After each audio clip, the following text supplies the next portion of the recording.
Welcome, Crater fans. This is a talk from Crater Remote Conf Mobile Edition. This talk focuses on building mobile apps using JavaScript.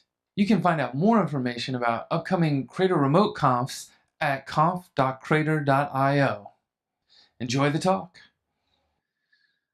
All right, welcome back to our third session for today. We're going to be talking about building native iOS and Android apps with Angular 2 and NativeScript. So you heard us reference it a little bit over the past couple days, and now we're going to hear a little bit more about NativeScript. So we have TJ Van Tol from Telerik, which is now Progress, and I'm going to let him take it from here.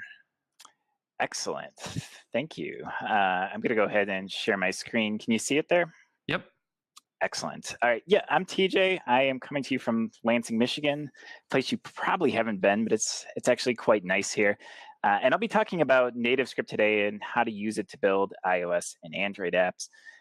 Basically, what I'll be talking about is I have a few slides here just to sort of give you an introduction to what NativeScript is and why you should care at all. Just get straight to the point.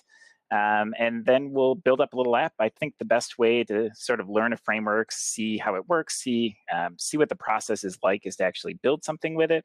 And then we'll look at a few fun things that are built with NativeScript. But I do want to get straight to the point today. We've heard the term React Native several times today, and I wanted to give you a few reasons just right off the bat about why you should give a damn about NativeScript at all. So first of all, just to sort of define what NativeScript is, what we've built is NativeScript is, first of all, open source. So you can go to github.com/NativeScript and everything's there. Everything's Apache 2 licensed, so open and available for you to use. NativeScript is for building truly native mobile apps. So meaning we're most similar to React Native in that sense. So we are not like Cordova using a web view, DOM, HTML, anything like that. We're building truly native iOS and Android user interface controls. You are building with JavaScript. You can also optionally use TypeScript and Angular on top of that. We use CSS, a subset of CSS that you can use to style those UI components. And because we're using these native user interface controls, you also get the native UI and also the performance that you would expect from using this sort of approach. So in my slides here, I'm just going to give 5 quick points, which I think are sort of the differentiating features for NativeScript and why you should consider using it at all. The first is all about performance. One of the things that we did or one of the important, I guess, tenets that we had when we built NativeScript is that we wanted to give you a sort of no compromise interface. We didn't want NativeScript itself to limit what you could build. We wanted you to basically be able to build anything you could build with native iOS and Android within the NativeScript ecosystem. And since I think this is one of those things that's, I guess, more viewable, or you could see it better when you're actually holding this in your hand. If you want to multitask, if you're already getting bored of what I'm talking about here, get out your device and do a search for examples NativeScript in either the iOS App Store or Google Play. You'll download this little app you see here, which is just a little sample we put together with a few of the sort of common scenarios that you need to build up an app, and you can check that out while I'm talking. The second, in addition to sort of giving you the best that you can get from a performance aspect, we also wanted to, while we're doing that, give you the maximum amount of code and skill reuse. So that means things like coding in JavaScript, optionally coding in TypeScript and Angular. We let you use CSS to actually style these elements. We leverage NPM quite heavily. All of NativeScript's code, we publish everything we do out on NPM. Our plugin ecosystem is built on top of NPM. We let you use NPM modules like Lodash _ moment, these sort of utility modules as part of your native app. I guess the other thing too is that we also let you use, and it's sort of important to us, that you can use native iOS and Android SDKs and sort of libraries as well. So we have really good support for using iOS Cocoa Pods in your NativeScript app, and jars from Android Arsenal, and some of these things that are really common and things that really help you build really high quality native applications. Third on my list is Angular and TypeScript support. And the TypeScript one is interesting. So NativeScript from day one has been written in TypeScript, and NativeScript started a couple years ago as an internal prototype. So we've been using TypeScript for a long time. And just personally, I can say that as someone that's been doing JavaScript development for, I want to say like a decade now, I don't really want to count the years, but for quite a long time, I basically, a couple years ago, would have swore that I would have never used a transpiler of any sort. It's just not sort of me. But over the last few years, TypeScript has grown on me. I'm not totally sold quite yet, but I will say that it comes in quite handy when you are in the context of building a native mobile app. And I say that because if you think about what you're doing, if you were building a native iOS or a native Android app, you're going to do that in places like Xcode or Android Studio, where it's sort of a given that you'll have things like autocomplete and syntax highlighting and such. And for really big apps and these native mobile apps, TypeScript sort of gives you that same sort of environment, but in your comfort zone. TypeScript at this point is basically like a ES6 transpiler that has optional types. And so you can even exclude the types if you don't want to use them. But because NativeScript is written in TypeScript, our support for TypeScript, if you want to use it, is excellent. We have it fully integrated into our CLI and really everything we do. Now, the Angular stuff sort of builds upon this story. First of all, Angular 2 was a really nice fit for us because we share TypeScript as a language in what we're doing. But also, we've been working with Google. We've been meeting with them for, since last May, so a little over a year now. Really, in a way, we are a way of proving that Angular can run in multiple environments. So beyond just the web, because we are rendering Angular 2 components as actual native iOS and Android components. What Angular gives us, Angular is, both TypeScript and Angular are optional in NativeScript, so you don't have to use them if you don't want to. But what they give us is some common conventions for doing just common things you need to do in an app. So things like data binding, things like routing, all of these things that you just need to do. And in NativeScript, we have APIs for these sorts of things.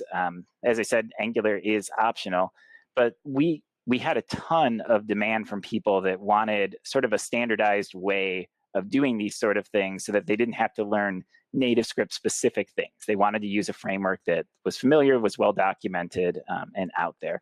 And so Angular fit in quite well.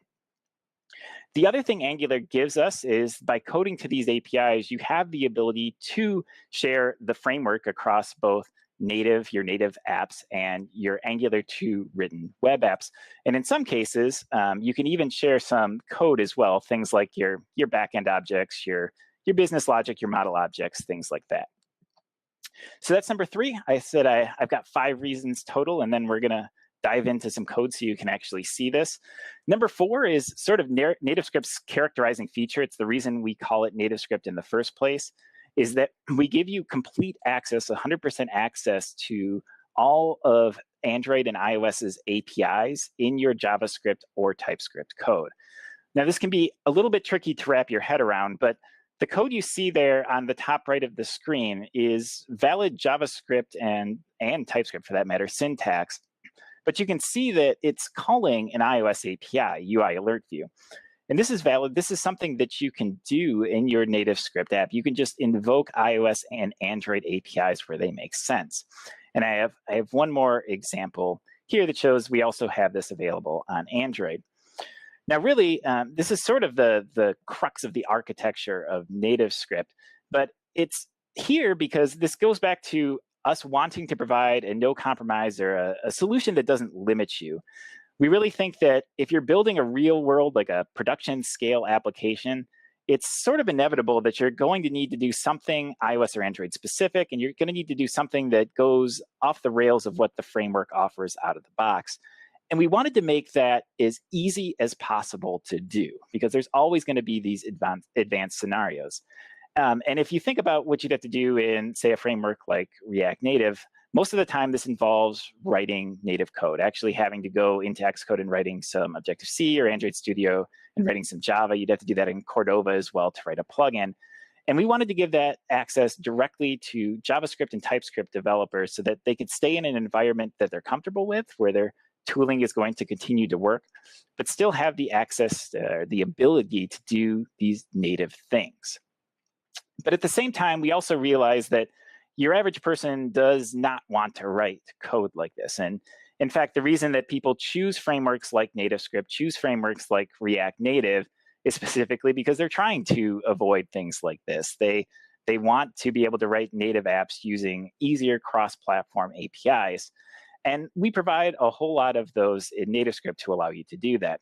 So just to give you an example of how this all comes together, in NativeScript, if you wanted to allocate a file, for instance, you could write the code that appears on the bottom of the screen here. You could write new java.io.file on Android, and you could write that Objective-C abomination there that appears on the bottom of the screen for iOS. But we provide a file system JavaScript/TypeScript module that you can use that abstracts that away. So under the hood, we are doing that. We are writing the platform-specific native code in order to make this happen. But we give you really easy user interfaces around those just to make your life a little bit easier. This also works at the user interface level as well. It's the same basic approach. We give you components, and if you're using Angular, they are fully Angular components that you can use to build up your user interface. But under the hood, we are actually implementing these and rendering these as native iOS and Android user interface components. And we provide a whole lot of them. So there's several dozen. If you're interested, the main NativeScript repo, so github.com/nativescript/nativescript, it has these modules. You can look through those. The UI folder has all of the user interface components that are available to use. And we'll look at them when I start coding here in just a minute, look at how sort of the pieces come together with this. There's also, I should mention, our NativeScript plugin ecosystem, which sort of greatly expands upon the number of options you have there as well. So I said there were 5 reasons. The 5th reason I have on my list, you may be wondering, who is behind NativeScript? What is NativeScript? Where did it come from? So I thought I should give you a little bit of a background of that. NativeScript actually started, I think it's been 3 years ago now as an internal prototype. If you've heard of a company called Telerik, it's a company I've worked for about 3 years now. We're a company that's been around for a little over a decade, got started in the .NET space, and for the last several years have been heavily invested in the Cordova and PhoneGap world. So you may know us from, we run the second biggest Cordova plugin marketplace outside of just the main Cordova listing on their own site. And it's because for the longest time, we were really trying to push the boundaries of what Cordova could do. And we thought plugins were the best route in that. So we maintained, for instance, the native transitions plugin for Cordova and a bunch of these other things that are really pushing the boundary of Cordova. And what we found is that you can only push that boundary so far before you need a clean architectural break. And NativeScript was really built, or sorry, I should say born out of that research and out of that experience for building for mobile with Cordova. Now, Telerik, a few years later, about 2 years ago, was acquired by Progress Software. So we are now under the software umbrella. But the cool thing about that is we are now sort of a major entity in the software world. And I think that's worth mentioning here because I guess in a day and age where we have these JavaScript frameworks are being created and abandoned every day, to know that NativeScript is not a fly-by-night creation. It is a major engineering effort put forth by a major software company. Progress Software is almost 2,000 people. Obviously, not all of those work on NativeScript, but the NativeScript core team is over 20 people. We have a number of other people working on NativeScript in some sort of supplementary role as well. If you're wondering how, if this is all open source and free, which it is, how we make money off of this, we do have some offerings that we offer for premium offerings as well. So we have what's called UI for NativeScript, which are some charts and graphs that you can add into your application. If you are familiar with Telerik, you might know that this is basically the company's business model. Telerik, we basically build user interface components for just about everything. We have Kendo UI for the web. We have UI components for iOS and Android, and .NET. We have PHP. I don't know what we have. Silverlight UI components as well. So if you have a software architecture, we've probably built an interface for it. So we have UI for NativeScript, which are some components you can buy if you have some sort of like high-end graphs and charts that you need to add to your application. We also offer enterprise support, which is something that a lot of companies, especially bigger companies, look for before they choose to adopt some technology. So if that's you, if you know of a company you think that it needs support, we offer that sort of thing as well. And the last thing I'll mention before I get into the demos, I tossed this slide in pretty quickly.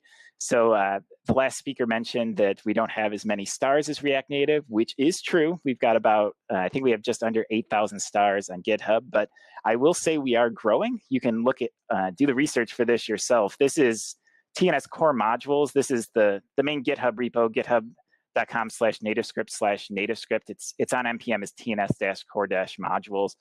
And if you look at the stats for this, I mean, the trend sort of speaks for itself, but over 60,000 downloads in June. So we're no niche technology.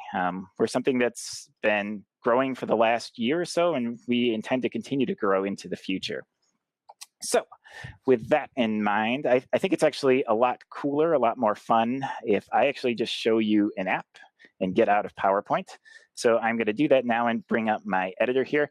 I guess the first thing I should note before I actually show an app is, much like React Native, NativeScript is built on top of NPM as a command line utility. So you'd install NativeScript. If I could type here, it's NativeScript install -g NativeScript to actually get our CLI. And all things you do in NativeScript, you do with the TNS command. TNS is just short for TNS NativeScript, or just because we were too lazy to continuously type out NativeScript.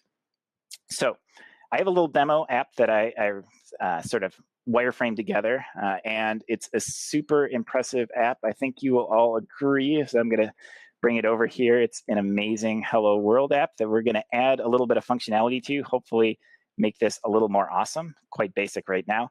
But I have this as a starting point just so I can give you an idea of what a NativeScript app actually looks like. You can see a few folders here. The first thing I'll call your attention to is, you may remember from earlier I mentioned that with NativeScript, we're really embracing NPM and Node and building on top of that. And so you can see I have a package.json and a Node modules folder. If I look in here, all your configuration for your NativeScript app is happening in your package.json, so version numbers, things like that. I'm using Angular for this app, so this demo will use all of Angular. You can see that we're just bringing it in from NPM without any changes. We don't actually alter Angular in any way. I've got a few NativeScript plugins here that I'll show at the end of this. And here's that TNS core modules, which is sort of the core of NativeScript that I'm bringing in through NPM as well. So we utilize NPM quite heavily. The other folders you see there's a couple hooks. These are the things that are used to transpile. I'm going to be using TypeScript as part of this example. So you'll see the code that actually transpiles my TypeScript code into JavaScript here. But the two folders to focus on at the moment are the app and the platforms folder. Now, platforms, if I cover this first, this is where your actual native applications will live. So your actual Android app, so your APKs after they get built will be put in here, and you have things like your Gradle files, jars, all your various configuration you need to build a native Android app. And for iOS, you'll find things like your Xcode project and all the things associated with iOS in order to build that thing up. But the cool thing about NativeScript, at least to me, is that for the most part, we treat these native apps really as generated code. And you can see that if I look at my git ignore here, I'm actually completely ignoring the platforms folder from source control. What the NativeScript CLI does is it actually takes files from your app folder. So this is where you'll spend all of your time developing, and just injects them into the native app. So somewhere in here, I can never remember where I put them, but somewhere in here, actually, the app folder is replicated so that you can see these files. And what the CLI is actually doing is transferring them directly into the platforms folder itself. We really do want to keep you developing an environment you're comfortable with. So although you can open your NativeScript app up in Xcode or in Android Studio, you can do any native thing that you want to do there. We really do want to keep you in the editor that you like, the environment that you're comfortable with. Within the app folder, you see some files here. Most of this, really, we try to stick to Angular 2's conventions as much as possible.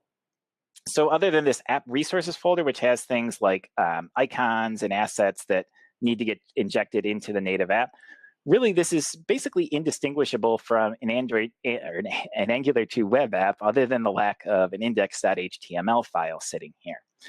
Which is on purpose. We're trying to stick as close to the Angular 2 core as we can in order to, while building up these actual applications. And I'm not going to try to teach you Angular 2 today. I feel like I'm not qualified that I even learn, or that I even know Angular 2 myself. So don't focus on that. Just know that really we're trying to stick as close to the Angular 2 core as we possibly can. And with that in mind, the core file that builds up this hello world is I have a component here. Angular 2 is really kind of like React, a series of components, or a tree of components is what you're building.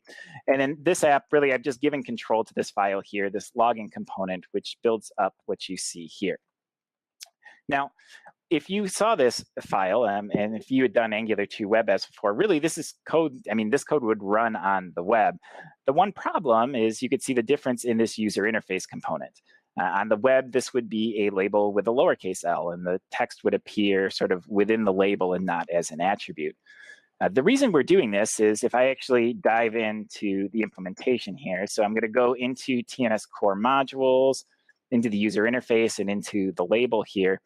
You can actually see how we're implementing this thing. So when we parse this, we're actually going to change it into an android.widget.text view. Remember, as I said earlier, we just make these native APIs directly available to JavaScript code, as you see here, which is what this actually is. So there's no web view here. There's no DOM. There's no HTML. This is an android.widget.text view that's actually being used to render this. And I could also look at the iOS implementation if I wanted to. And I believe, if I remember how we're doing this, this is actually a UI label that we use on iOS to implement these controls.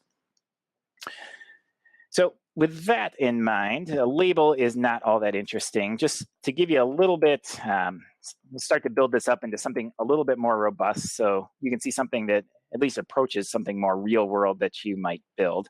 I'll paste in some more code here. And one thing I have to do is, in order to tell tell NativeScript to actually deploy this code or to change it, to run this live sync command. So I'm going to run live sync. I'm going to run it for Android. And I'm also going to set this up as a watcher. So I get the same behavior you'd expect, say, if you're running an Angular 2 web app, where every time that this file changes, it actually gets pushed out by the CLI to the actual emulator. And remember, this is possible, again, because this app folder is just transferred into the platforms folder. That's really all the CLI is doing. There is a little bit more time just because this is TypeScript code and it has to get compiled into JavaScript before being placed in there. If I were doing this without TypeScript, this would run a little bit faster. And also the initial time just set up the first time I run live sync, it has to do some processing to set up the watcher and stuff to get things out. Let me make sure I ran this again. And we should see when this runs, a few more 2 text fields and 2 buttons stacked up on the screen. And I think it's coming up now. And there it goes. The one thing I'll point out in this example, though, that might strike you as a little bit odd, especially if you've done some React Native stuff, is the stack layout here. Now, in NativeScript, we chose to handle our layout through user interface components like this. So we don't offer Flexbox, for instance, to handle layout. Now, the reason we did this is basically for performance reasons. We found through our benchmarking that these layout mechanisms, sort of this implementation best matched what native Android provided out of the box. And as such, it was the best way to get performance out of Android, which is what we found is the environment where it's harder. It's a lot harder to get really good performance out of native Android than it is native iOS with our approach. So what we do is we provide a series of layouts that you can use to actually arrange your UI components on the screen. Now, it might sound a little bit odd, but it's actually quite straightforward, because for the most part, you're going to be using 2 different layouts as part of your native apps. You'll be using a stack layout and a grid layout.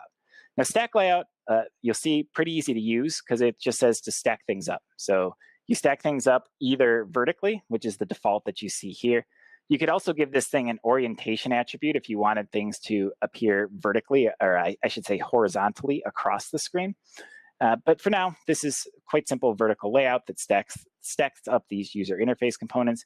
You can see that they're pretty easy to use. Text fields, buttons, keeps your code fairly readable. To actually style these things, I'm going to bust into my CSS file. If you have done React Native before, you might know one of React's big things is that they believe in embedding your styles directly within your JavaScript code. Well, NativeScript, we sort of give you the ability to do both. So you can see I'm using a dedicated CSS file. I have an app CSS file. We're using valid CSS syntax, so we're actually using web CSS parsers to actually parse these things. But much like React Native, what we're doing is each of these, the keys you see, each of the properties you see here, we're interpreting this and applying the appropriate iOS and Android APIs to actually make this sort of thing happen. So we see that, oh, the page component, which contains everything you see here, we need to change the background color to white. Well, we have code that matches that up to the Android API that's needed to make that change and apply that when we see this. So you can apply CSS rules here. You can also do it at the component level as well. And some of this are things that Angular 2 has APIs for. So Angular 2 has properties. There's one called styles, where if you wanted to just embed your CSS sort of right in line with your component decorator here, you could do it. So you could see your CSS rules right here.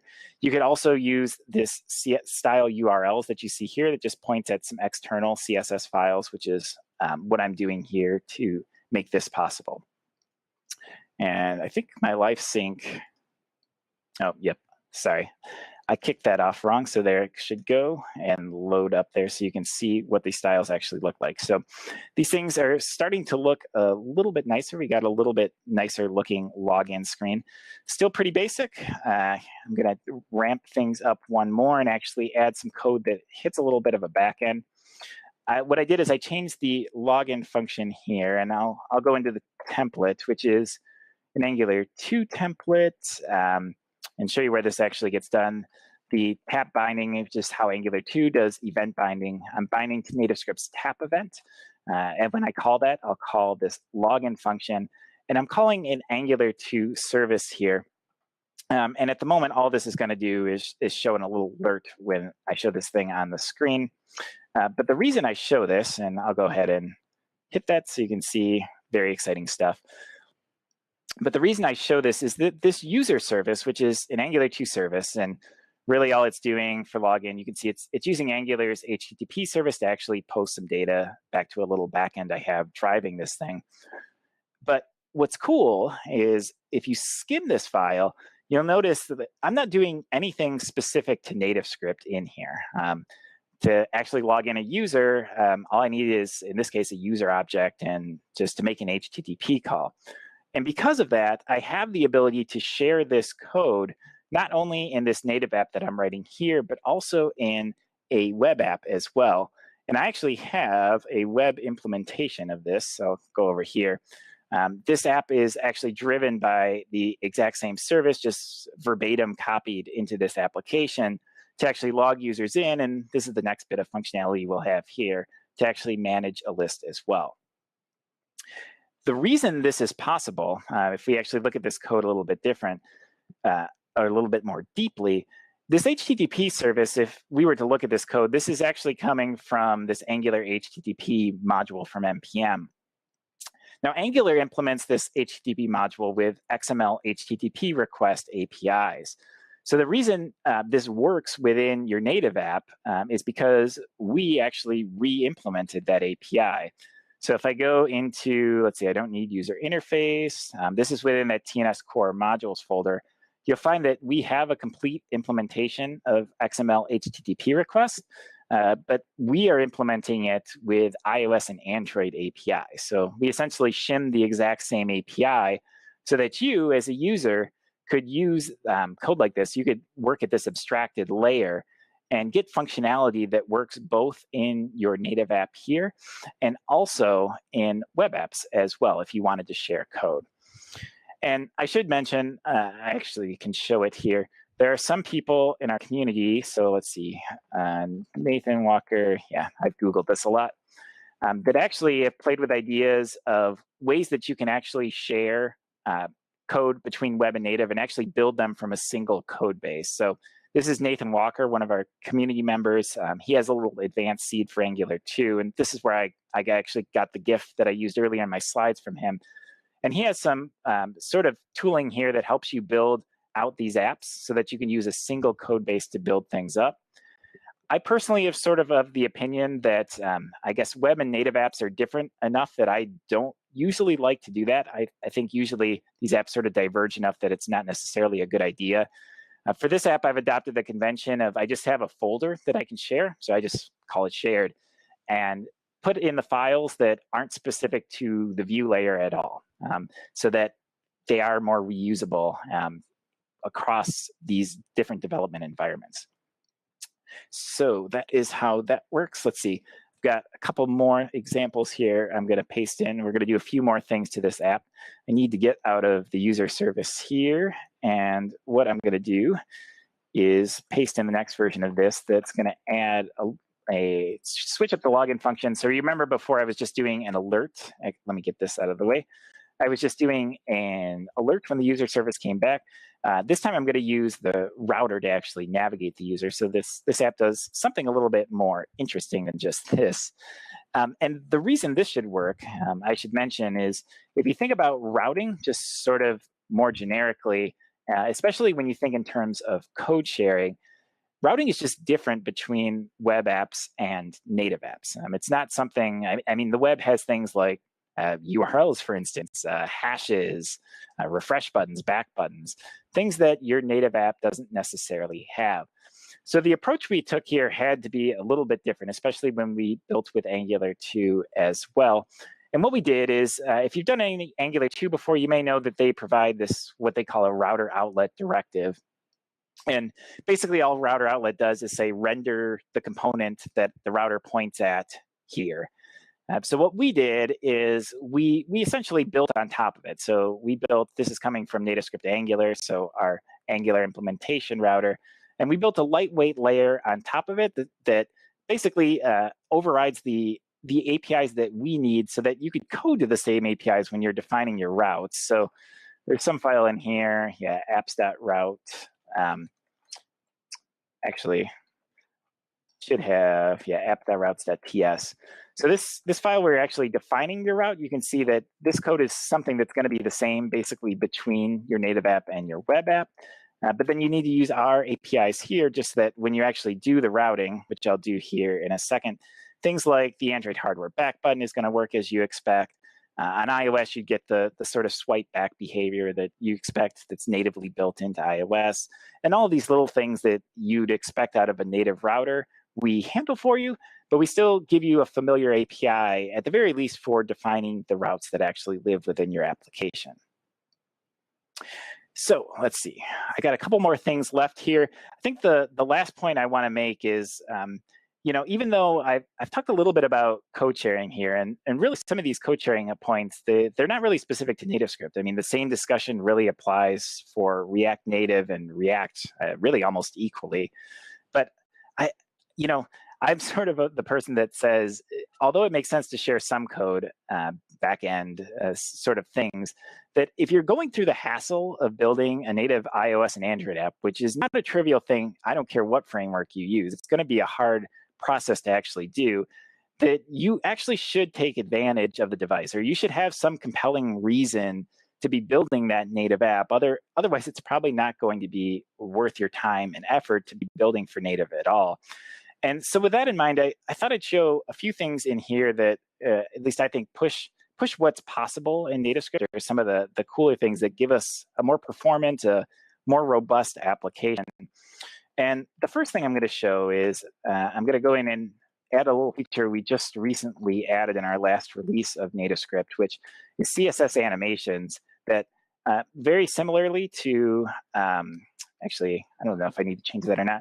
Very similarly to how we parse these rules up here, simple rules like colors and such, we also parse now CSS animations as well. And again, under the hood, we're not using some sort of web animations or anything like that. We are actually using native iOS and Android animation code to actually perform these things. So this example is fairly simple. I'm just making a background image move. You can see I'm just scaling it down on the screen. But this sort of thing, you can build on top of it to build some really robust things and some really complex animations. And I'll show some examples of that in a minute. One of the other things that you can do, actually, did I delete? Oh, there we go. You can use our plugins. So I think I showed package.json earlier. I've got a few NativeScript plugins in here, things like pull to refresh. So for instance, I could pull to refresh here. If I went over here and said I needed maybe I needed to pick up some flowers and add it to my list, I can go pick this up here. But these things are fairly easy to use, these plugins. So to give you an example, NativeScript social share, which is this code that actually runs when I click this, when I click this button up here. To run this thing, all I need to do is not type two dots. List.component.ts. This NativeScript social share actually comes in from here.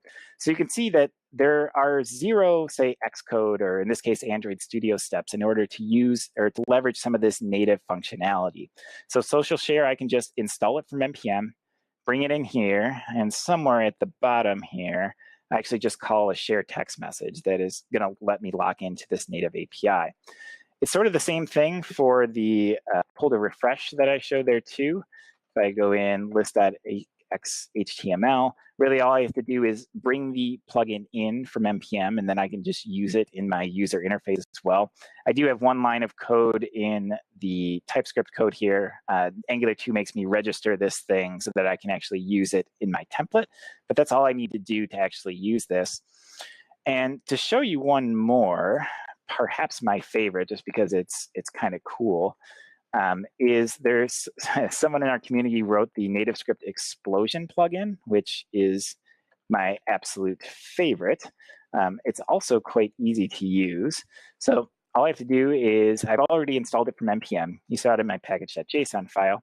I'm going to bring it in. I'm going to actually require it. And then I'm going to switch up my login function. This login function is kind of boring anyways. All it does is log the person in. And instead of logging someone in, I'm just going to call this explode method that this plugin provides to make this functionality possible.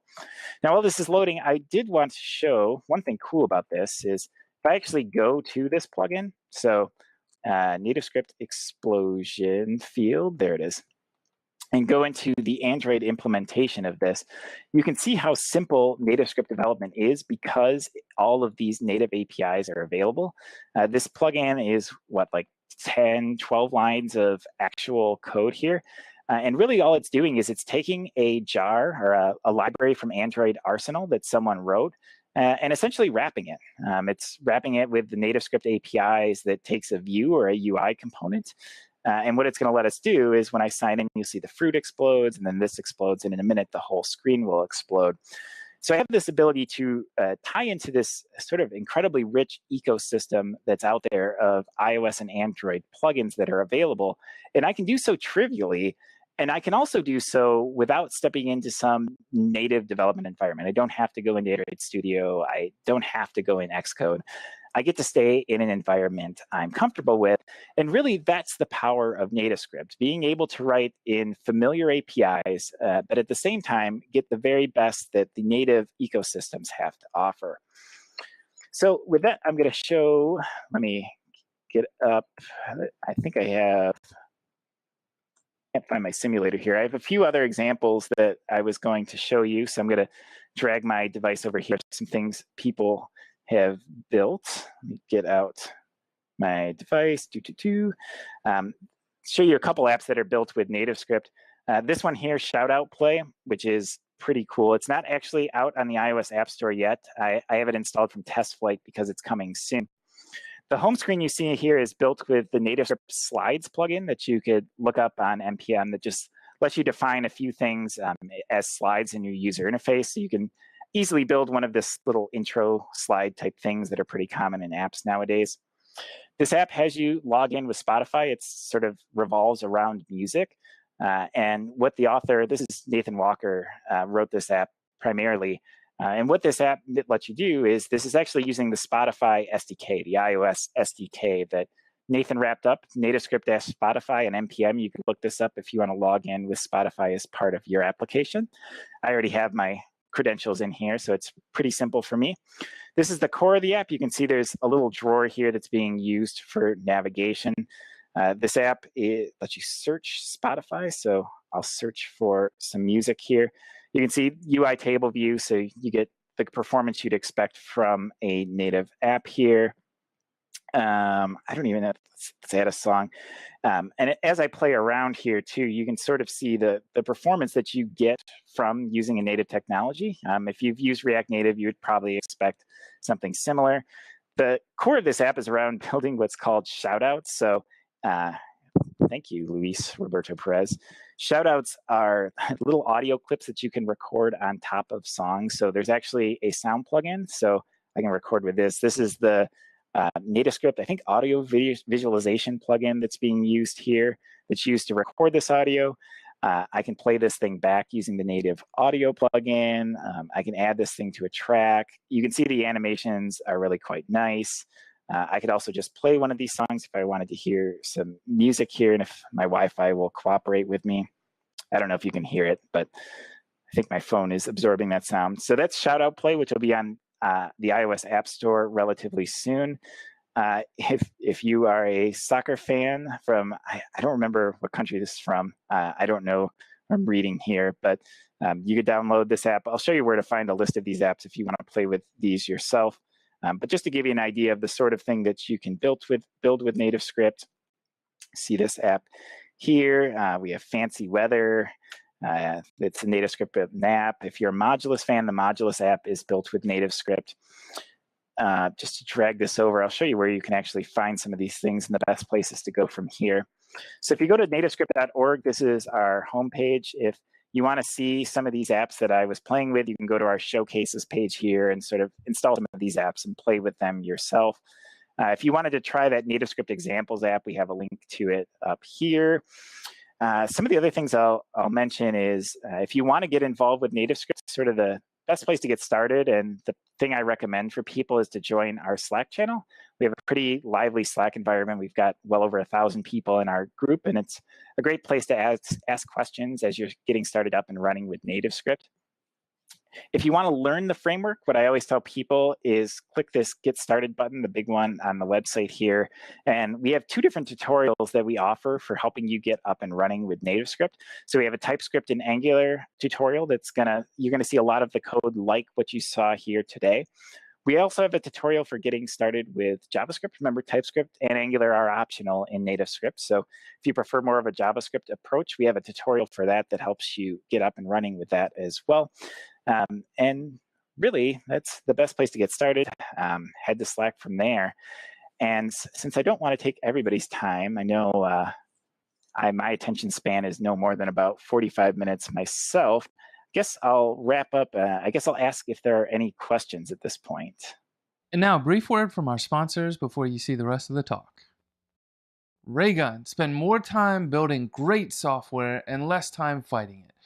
Raygun helps keep a watchful eye on your web and mobile applications and tells you when problems arise. You can learn more at raygun.com. NativeScript, backed by Telerik by Progress, is an open source framework for building truly native mobile apps with TypeScript and Angular 2. Use your web skills to get native UI and performance on iOS and Android. Enjoy the rest of the talk. Hopefully, I didn't randomly go offline in the middle too. No, you were good. You were good. It went well. So thank you, first off, for the talk. It was good. And yeah, there are a few questions here. So Ryan just asked, how is state handled in NativeScript? Traditionally, Angular apps were full of stateful components with lots of imperative code. Is it better today? Yeah, see, I mean, you have a lot of different options that you can use when building with NativeScript. So you can leverage anything that NativeScript has out of the box. I mean, for my app, it was pretty simple. So I had some just very simple apps that I was using, and I was just storing things out to what we call application storage, which is just a lightweight wrapper around the iOS and Android APIs that provide that sort of thing. But I will mention, I didn't get into this today, but we have plugins for Couchbase. We have a really good one for Firebase, including the new, I think it's Firebase 3.0 that just came out for real-time stuff that's quite good. We have Azure plugins if you're storing your data there. If you just have a simple REST API, it's easy to wrap. So you have a lot of options with NativeScript. SQLite, we have a plugin for that as well. So it really just comes down to your personal preference. So we try to be just a runtime for this and to give you just the options that best fit your individual use case. All right, good answer. Here's one. Is NativeScript ready to build production apps? Yep. So if you go to that NativeScript, I think it's nativescript.org/showcases, you can see we've got a couple, 2 or 3 dozen apps that are out on the App Store today that are built with NativeScript. NativeScript 1.0 was released last May. So we've had a 1.0 release for well over a year. Now, our Angular stuff is kind of new. The Angular, we had our beta release of our Angular plugin. Let's see, got to get my timelines right in my head. About 2 months ago now. So the Angular stuff, we do have apps in the App Store built with Angular. That Shout Out Play app that I showed, for instance, is built with Angular.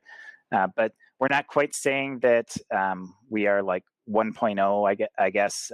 We're sort of waiting for Angular's queue on that. I guess we're only as stable as Angular 2 is because we're building on top of them there.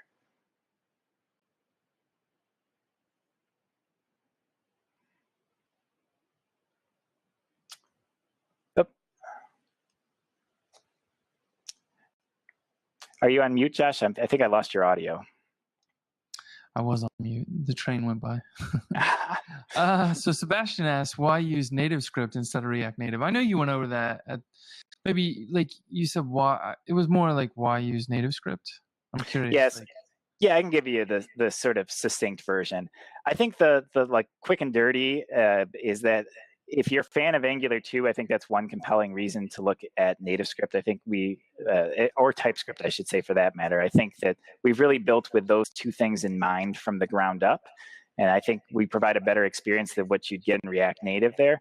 I mean, if you're a big fan of React, you've already decided on, your entire stack is built with React, you're quite honestly probably going to have a better experience with React Native because it's just something you're familiar with. I mean, a lot of the reasons we built these technologies is to let you work in an unfamiliar environment, so iOS and Android, with tools that you're already familiar with. So TypeScript and Angular 2 is probably a better fit with NativeScript.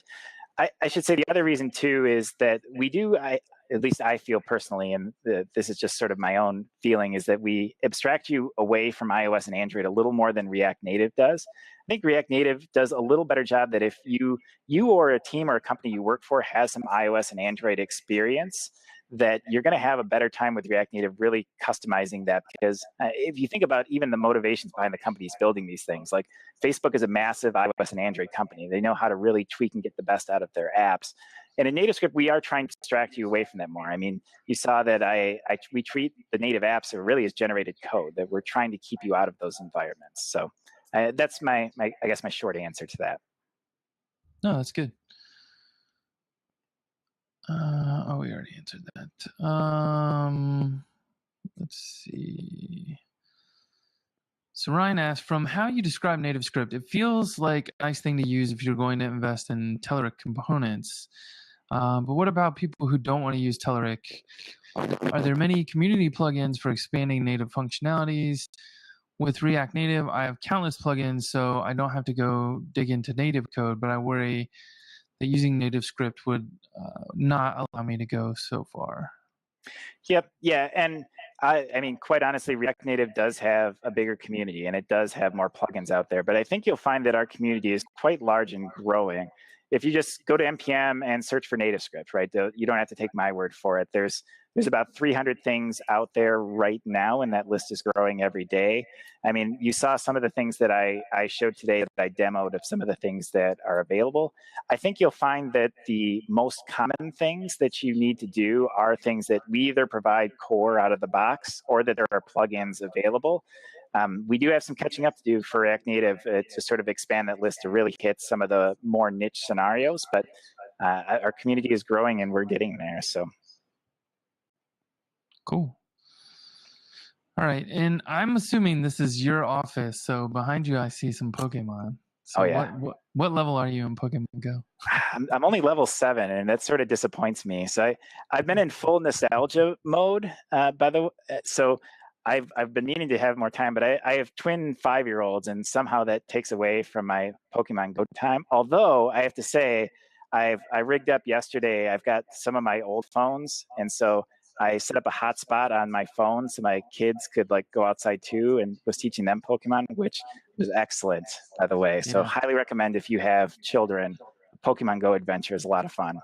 Yeah. But I'm in full nostalgia mode right here because I was back Pokemon Red player back on my Game Boy back in the day. So nice. Yeah, I totally never played Pokemon, but I'm enjoying Pokemon Go. We like 2 days ago, I think it was, my daughter started playing on her phone, and we saw like, oh, there's a lure on a stop down the street, and so like we just down there, and there were like 12 people down there just sitting like collecting Pokemon. It's hilarious. Yeah, it's fun. All right. Well, I think we're out of questions there. I want to say thank you, TJ. That was really awesome to hear. And if anyone has more questions, I know you mentioned it before, but where can they find out more information about NativeScript? So nativescript.org, the 2 places I would say is join the Slack channel, which is a good place for questions. And you can also send questions to the NativeScript Twitter handle. We monitor that pretty closely. Awesome. Well, thank you again, and we're going to move on to the next topic in 7 minutes or so, guys. So we'll see you in a few more. Thanks for watching this CreatorConf talk from the Mobile Edition 2016. For more information about upcoming conferences such as the one in February 2017, go to conf.crator.io to learn more.